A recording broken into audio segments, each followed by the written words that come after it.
This is Inspire 2016 with your weekly tarot reading for the week commencing the 12th of October until the 19th of October 2020.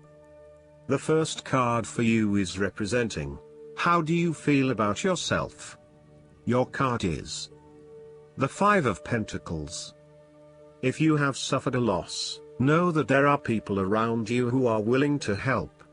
There is always a solution and always a way out, so either open your eyes and go to it, or close your eyes and let the inner light guide you. Often, what has caused these financial problems is a matter of your own emotions. Greed will lead to loss, anxiety will lead to error, possessiveness will lead to solitude. By focusing on the material, you lose sight of your spiritual development. You may be rich for a while, but all will be lost if you learn nothing. On a psychological level, there may be a difficulty with your relationship to money and material things. If money becomes the primary motivating force in life and the gauge by which you judge your worth, the lack of it may produce anxiety and a sense of being excluded from the good things money can provide. For example, if you are unfortunate enough to encounter financial difficulties such as the loss of employment or an investment gone belly up, you may fall into the trap of losing faith in your ability to recreate a positive financial situation for yourself. Therefore, you should not only consider your actual financial circumstances but also your attitudes toward money. What fears do you have around money and wealth? Are you anxious about never having enough, or do you have faith in your ability to manifest what you need to live a prosperous, fulfilled life no matter what your circumstances? Often wealth is based as much on your psychological state as your actual financial state. The second card for you is representing, what do you want most right now? Your card is the Five of Swords. What do you want most right now is to finalize the conflict in your life. However, you are still engaging in conflict or finding yourself disagreeing with others, leading to tension and hostility. Despite thinking you have won, you may still end up the loser because you have hurt or annoyed others and have subsequently isolated yourself. You try to pick up the pieces and act as if the conflict is now in the past, but others have now lost faith in you and do not want to be around you. This might be one of those times when it feels like everyone is against you and you may lose some friends along the way. You will need to make a decision about whether your point of view is so important to you that it is okay to put your relationship with others in jeopardy, or whether you can compromise and try to see eye to eye with others. If you have been aggressive in your struggles, then you will soon accomplish your objectives. However, if you have been passive, you may need to compromise on your personal interests, giving in to the wishes of the opposing force. You will feel that there are more obstacles ahead, and you will not want to face the ordeal you know you must if you are to have what you want or the way you want it. Overall, you are in for a struggle and there is more work or problems ahead than you are aware of now. Things will not go as well as they should, and you will have conflicts or clashes of will with others. The third card for you is representing your fears. Your card is the Eight of Swords. You are afraid and feel trapped by your own thoughts and perspectives. The woman in this card is blindfolded and bound, trapping her into thinking that she has no way out. However, if only she could remove the blindfold and change her thinking, she would see that she does indeed have options. So, the Eight of Swords suggests that you need to look at a difficult situation from a new angle. Draw upon your intellectual self and your emotional self to determine the best path forward, one that avoids any possible victimization or restriction. You have come through a difficult time and you are becoming more open to change and self-acceptance. You have been able to reflect on what did and did not work in the past and have changed your perspective and approach.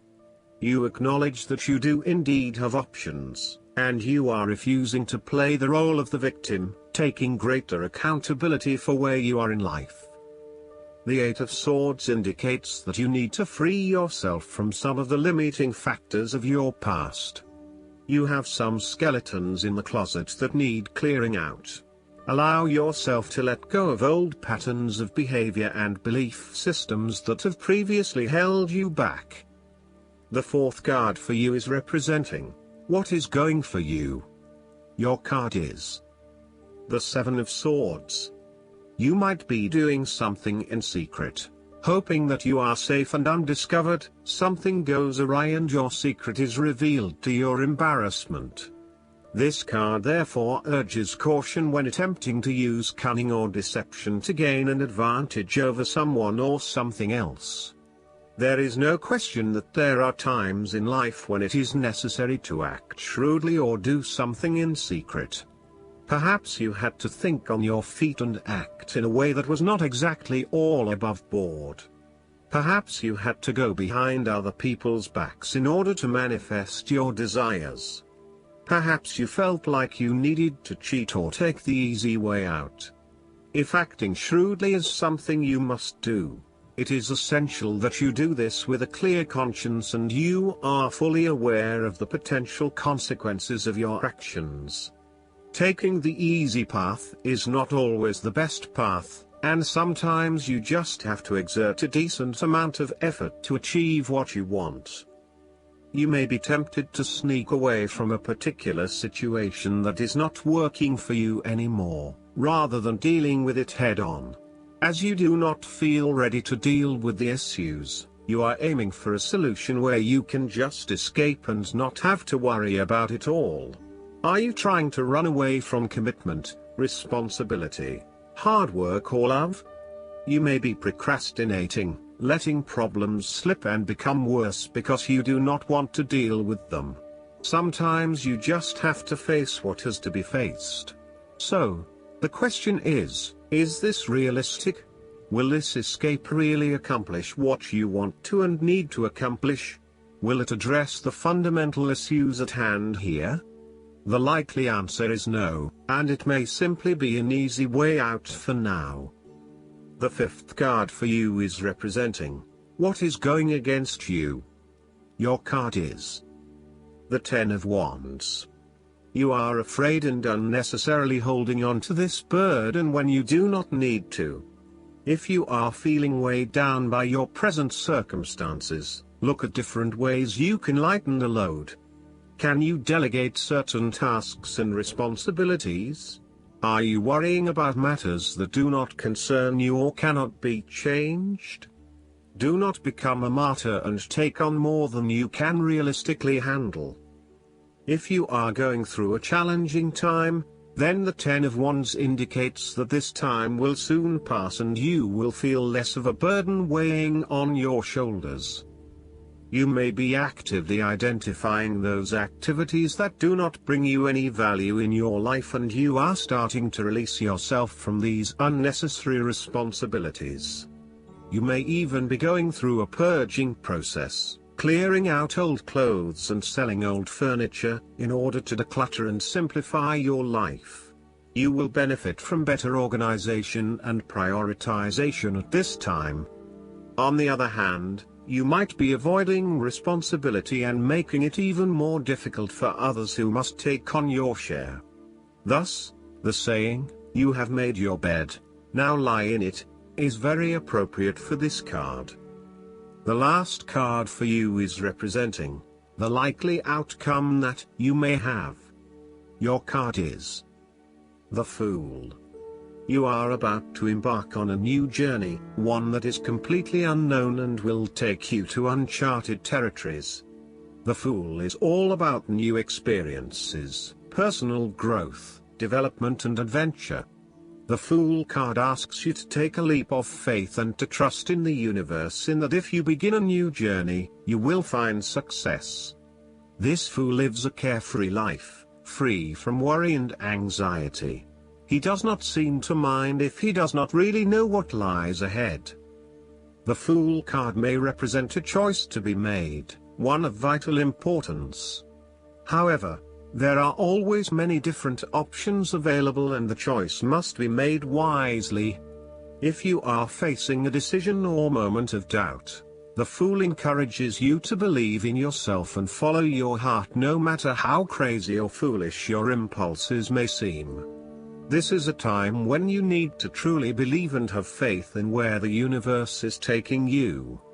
Last but not least, the guidance card for you is Let Go of Guilt. This card indicates feelings of guilt about abundance. Perhaps you're worried that your success will make others feel bad, or you believe that you don't deserve to receive. Darling, nothing could be further from the truth. Even if you've made mistakes, you still deserve to have a safe, healthful, and meaningful life. Take a moment right now to pray, and make a commitment to forgive yourself for what you think you've done or not done. When you receive, it does not take away from someone else. In fact, the more you open yourself up to receive, the more resources you have available to help others. Abundance allows you to purchase supplies to fulfill your life purpose, provide a safe home for yourself and your loved ones, eat high-quality organic food, and give donations to charity. You inspire others with your success, especially if you're happy and generous. There's nothing to feel guilty about, so open your arms to joyfully receive. I hope that you enjoy everything, and if you like the reading, just please click subscribe and you will get instant notifications every time we publish a new video right to your YouTube. Thanks.